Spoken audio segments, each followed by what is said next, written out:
إن الحمد لله الذي كفى وسلام على عباده الذين اصطفى أما بعد فأعوذ بالله من الشيطان الرجيم بسم الله الرحمن الرحيم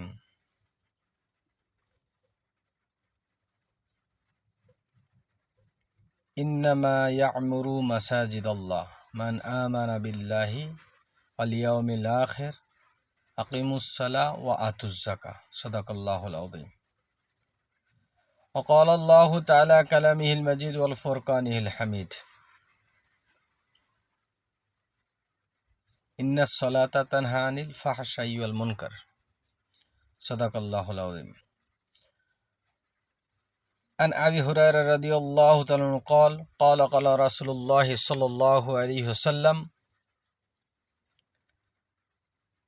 جددوا إيمانكم قيل يا رسول الله وكيف نجدد إيماننا قال أكثر من قول لا إله إلا الله أو كما صلى الله عليه وسلم मेरे मोहतरम दोस्त और बुजुर्गो বেশি না কয়েকটা কথা বলবো খুবই গুরুত্বপূর্ণ এবং সিদ্ধান্ত নেওয়া বোঝা আমল করার দরকার প্রথমে আমার তারপরে সবারই ওয়াজ নসিহত বয়ান দ্বীনের যত আহকামাত নেক আমল সমূহ অবশ্যই সেটা আল্লাহ তাআলার জন্য হওয়া চাই ছোট থেকে ছোট বড় থেকে বড় আর এই জন্যে বলছে অনেক আমল হয়েছে কিন্তু আল্লাহর জন্য হয় নাই, কোনো দাম নাই, সেটা যে কোনো নেক আমল হোক না কেন।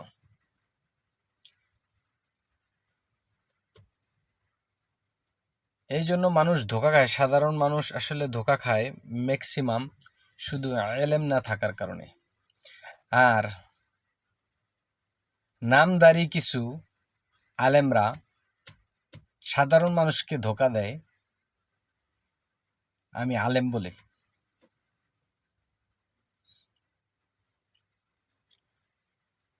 যারা এখন ধর্ম ব্যবসায়ী আছে, যারা এখন ধর্মকে পুঁজি করে বিভিন্নভাবে দুনিয়া কামায়, অথচ আল্লাহ তাআলা স্পষ্ট কথা বলছে, বিভিন্ন মাসালা দেয়, এইভাবে কামান যায়, এইভাবে কামান যায়। আসলে ভাই প্রত্যেকটা জিনিস দিনকে দুনিয়ার সাথে মেলানোর আয়াত হাদিস আছে, মিলাইতে পারবে। কিন্তু এখানে প্রতিবন্ধকতা কি? তাকওয়া ছাড়া কেউ ধরতে পারবে না। কিন্তু আলেমের ভুল আলেমে ধরতে পারবে যে উনি ভুল বলতেছে। আমি যে কথাগুলো বলতেছি একটু খেয়াল করে শুনবেন। আমার কথাগুলা তারাই বুঝবে যারা নিরপেক্ষ থাকবে এবং যারা সাধারণ লোক থাকবে, যেন আমি হক চাই, তারা বুঝবে। কেমন? কয়েকটা এক্সাম্পল দিব। কোনো ব্যক্তি যদি, কোনো সাহাবায়ে কেরাম যদি আল্লাহ রাসূল সাল্লাল্লাহু আলাইহি ওয়াসাল্লামের কাছে আসতেন, মনে করেন কোনো একটা ইস্যু নিয়ে আসতেন, কোনো একটা কাজ নিয়ে আসতেন, যেমন মনে করেন পেট ব্যথা, তো ইয়া রাসূলুল্লাহ আমার পেটে ব্যথা, তো রাসূল সাল্লাল্লাহু আলাইহি ওয়াসাল্লাম বলতেন মাথা ব্যথা, যে কোনো একটা জিনিস, তাহলে রাসূল বলতেন এই দোয়া পড়বে। আল্লাহ রাসূল প্রথম শিখাইতেন, এই দোয়া পড়বে, তাকে শিক্ষা দিতেন, তারপরে পড়ে তাকে আল্লাহর হুকুমে শেফা দেওয়ার জন্য উনি পড়ে শোনাইতেন এবং শেফা দেওয়ার ব্যবস্থা আল্লাহ তাআলার পক্ষ থেকে করে দিতেন এবং শিখাই দিতেন। আর তার কাছে আর কোনো দিন আসতে হবে না, ওই ব্যক্তির আর আসা লাগবে না। আবার ওই ব্যক্তি যায়া অন্য সবাইকে শিখাইতেন। আর এখন আমরা কি করি? আলেমরা বলে আমরা আলেম, আর সব কাজের জন্য তাদের কাছে যাও, সারা জীবনই যাও, মাথা ব্যথার জন্য সারা জীবন যাও, আর তোমাদের শিখাইও দেব না। কোনোদিন আলেম আর সাধারণ মানুষ মিশতেছে না, পুরা পাঠ করে ফেলছে, পুরা আমরা আলেম। কোন আলেমের বলা হয়েছে ইন্নাল উলামা ওয়ারাসাতুল আম্বিয়া? কারা ওয়ারাসাতুল আম্বিয়া? সাধারণ মানুষকে বুঝাইতে, সাধারণ মানুষ আমরাও কিরকম, আমরা শুধু তাদেরই সাপোর্ট করি। মাশাল্লাহ মাশাল্লাহ, খুব ভালো। যারা ওলামা একরামের মহব্বত করবে, রাখবে, অবশ্যই তারা অনেক উঁচা মাপের। কিন্তু কোন ওলামা যাদের মধ্যে আখেরাতের 10টা সিফত থাকবে, বুয়া রাজনীতিবিদ ওলামা না, যারা টেবিল থাবড়ায় কথা বলে, টেবিল থাবড়ায় কথা বলে, এই ধরনের ওলামা না। আল্লাহ রাসূলের পুরা জিন্দেগির ভিতরে, সাহাবা একরামের পুরা জিন্দেগির ভিতরে একটা জিনিস পাবেন না যে টেবিল থাবড়ায় কথা বলছে, বড় বড় কথা বলছে না, নিজেকে ঝুঁকাই দিছে। দু একজন বলবে ওমর আদিল্লাহ, আর ওমর আদিল্লাহ এটার জন্য বলে নাই, বোকা বুঝাও। বলছে সবচেয়ে উঁচাই তো রাসূল সাল্লাল্লাহু আলাইহি সাল্লাম, সবচেয়ে দামি। ইন্নাকা লাআলা খুলুকিন আযীম, হে রসুল, আপনাকে আমি উত্তম চরিত্র, সর্বোত্তম চরিত্র, উত্তম না, সর্বোত্তম, সর্বশ্রেষ্ঠ চরিত্র দিয়ে পাঠাইছি। তুমি কোন হানকার আলেম হইছ? আমি কোন হানকার আলেম হইছি? একটু হইলে চেতাই সাজায়, অথচ 4টা কোয়ালিটি অর্জন করছে। প্রত্যেকটা মুসলমানের এই 4টা কোয়ালিটি অর্জন করতে হবে। কি?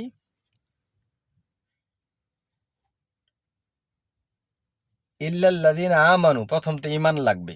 ঈমান ব্যতীত তার না দুনিয়াতে খাসারাতুদ দুনিয়া ও ফিল আখিরাহ, দুনিয়াতে ক্ষতিগ্রস্ত, আখিরাতে করে। ইল্লাল্লাযীনা আমানু ওয়া আমিলুস সলিহা, নেকামল করবে, এবং শুধু নেকামল করবে না, নেকামলের উপরে কায়েম থাকবে এবং নেকামলের দিকে মানুষকে ডাকবে।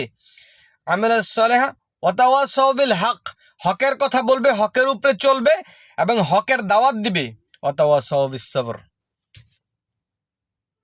এবং সে যত মানুষ, যত অপবাদ, যত কিছু লাঞ্ছনা দিবে, যত কিছু করবে, সে আল্লাহর উপরে সন্তুষ্ট থেকে সে সবর করবে। এখন দেখেন এখনকার ওলামা একরাম, 2 দিন আগে হাতে টাকাও ছিল না চলার মতো, আর এখন প্রাইভেট কার দিয়ে ঘুরে, বড় বড় মাদ্রাসা দিয়ে দিতেছে। হ্যাঁ, বলা হচ্ছে মাদ্রাসা দেওয়ার দরকার কি, তুমি যদি লোকের কাছে চাইতে হয়, সুন্নত তরিকায় মাদ্রাসা যাও। কি সাহাবা একরাম, রসুল সাল্লাল্লাহু আলাইহি ওয়াসাল্লাম, তাবিন, তাবে তাবিন, ওনারা যেই রকমের মাদ্রাসা দিছে, কি চাইবে না, আল্লাহর কাছে চাইবে। চাইবে তো কার কাছে? আল্লাহর কাছে। আল্লাহ সুবহানাহু ওয়া তাআলা ওই ব্যক্তিকে সাহায্য করবে যে আল্লাহর কাছে চায়, মাখলুকের কাছে না।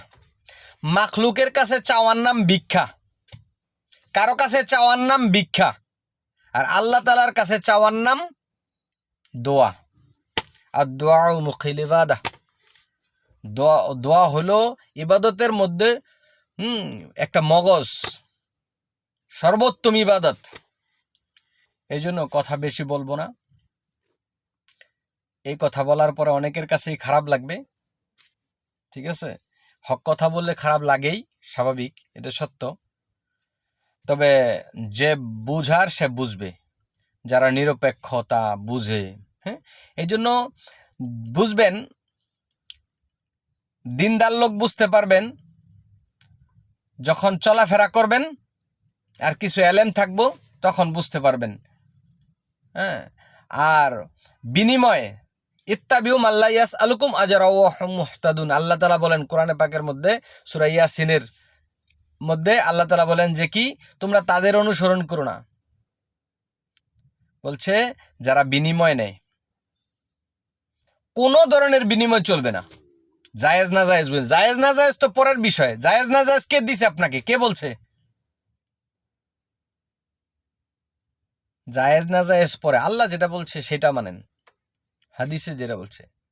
জায়েজ জান কেন? জায়েজ তো হলো না জায়েজের কাছাকাছি।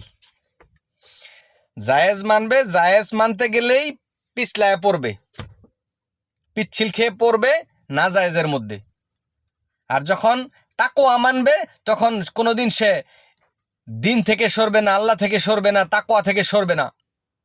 আর তাকওয়ার বেস, তাকওয়ার স্টেজ হইল ইমানের আলা দরজা, সবচেয়ে উঁচা দরজা।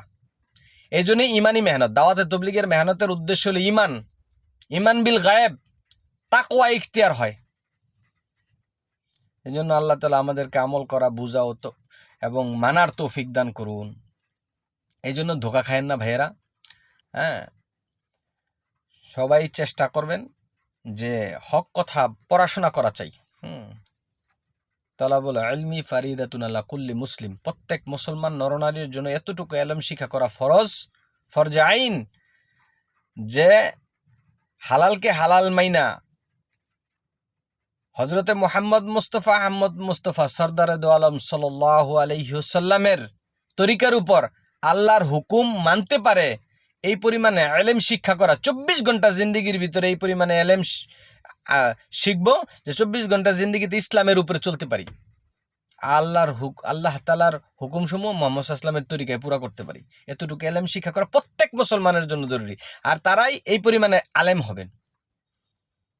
দাওরা হাদিস পাস করলে আলেম, অথচ আমলের নামে খবর নাই। এই জন্য আমি নিজে আমল করি, আল্লাহ তাআলা আমাকে তৌফিক দান করে, সমস্ত দুনিয়ার প্রত্যেকটা মুসলমান মানতে পারে, মানে এবং মানার জন্য চেষ্টা করি ইনশাআল্লাহ। আল্লাহ তাআলা, এবং যে ব্যক্তি কোনো ধরনের গীবত শেকায়েত করবে, বলছে এসব কোনো মাসালা চলবে না, অন্যের কথা সমালোচনা করাই গীবত। এই জন্য আল্লাহ তাআলা আমাদেরকে আমল করার তৌফিক দান করেন। ওমা তৌফিকি ইল্লা বিল্লাহ। সাদাকাল্লাহুল আযীম।